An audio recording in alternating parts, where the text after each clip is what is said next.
మమతా బేగం ఇప్పుడు ఘర్షణల గురించి ఈవిడ కలకత్తా హైకోర్టులో వాదిస్తుంది. ప్రజల కోసం, ప్రజల కొరకు, ప్రజల చేత పాలించబడినటువంటి మమతా బెనర్జీ ఏమొచ్చేసి ప్రజల కోసం నిలబడ్డారు, ధర్మ పోరాటం చేస్తున్నారు అని ఇప్పుడు తృణమూల్ కాంగ్రెస్ ఏమొచ్చేసి తన ఎక్స్ ఖాతాలోనే ఇది పోస్ట్ పెట్టింది. పైగా ఇప్పుడు దీనికి సంబంధించినటువంటి ఈ కేసు అంటే మొన్న ఎన్నికల్లో జరిగినటువంటి ఘర్షణల విషయంలో పిటిషన్ దాఖలు చేశారు హైకోర్టులో. ఈ తృణమూల్ కాంగ్రెస్ చెందినటువంటి సీనియర్ న్యాయవాది బదోపాధ్యాయో ఎవరున్నాడు కదా, అతనేమొచ్చేసి పిటిషన్ దాఖలు చేస్తే దాని గురించి వాదించడానికి ఈ రోజు నల్లకోటు వేసింది మమతా బేగం. మమత ఏమొచ్చేసి ప్రజల కోసం ఏ విధంగా నిలబడిందో చూడండి అంటూ ఆ యొక్క ఫోటోని ఇప్పుడు ఎక్స్ లో పోస్ట్ పెట్టారు. ప్రజల కోసం ఎప్పుడు ఆలోచిస్తుంది మమతా బెనర్జీ, ప్రజల కోసమే ఉన్నారు, ధర్మ పోరాటం చేయడానికి అంటూ ఇప్పుడు ఎక్స్ ఖాతాలో పెట్టారు. మరి ఈవిడ గత 15 సంవత్సరాలుగా చేసినటువంటి దాష్టికాలు, దౌర్జన్యాలు, మరి వీటి గురించి మనం ఎన్ని పిటిషన్లు వేయాలి? కొన్ని వందల మంది చనిపోయారు, కొన్ని వేల లక్షల మంది జీవితాలు నాశనం అయిపోయాయి. రోహింగ్యాలను తీసుకొచ్చి మొత్తం దేశం మొత్తం మీద కూడా నింపేసింది, ముఖ్యంగా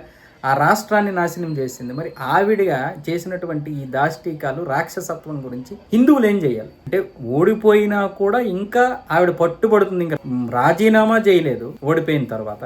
మళ్ళీ దానికి ఏమొచ్చేసి 100 సీట్లు అవి జరిగాయి ఇవి జరిగాయి అని చెప్పింది. మరి రాష్ట్రం మొత్తం మీద కూడా వీళ్ళు రాక్షస పాలన కొనసాగించారు కదా. ప్రజలే కొట్టేస్తారేమో మనం చేసినటువంటి దౌర్జన్యాలకని రోహింగ్యా ముస్లిమ్సే బంగ్లాదేశ్ పారిపోతుంటే, అంటే ఎంత దారుణాలు చేస్తే వాళ్ళు పారిపోతారు? దారుణాలు చేయబట్టే కదా పారిపోతున్నారు. ఇంకా అధికారులు ఏ ఇది లేదు, ఇంకా ప్రమాణ స్వీకారం అప్పటికి చేయలేదు సువేంద్ర అధికారి, అయినా వాళ్ళు పారిపోతున్నారంటే తప్పు చేశారనే కదా. అంటే యూనిటీగా ఒక్క రాష్ట్రంలో హిందువులు యూనిటీగా ఓట్లు వేయడం వల్ల ఎలాంటి పరిణామాలు ఉన్నాయో చూడండి. అంటే దేశం మొత్తం మీద కూడా ఆ యూనిటీ వస్తే ఇంకెలా ఉంటుందో ఆలోచించండి.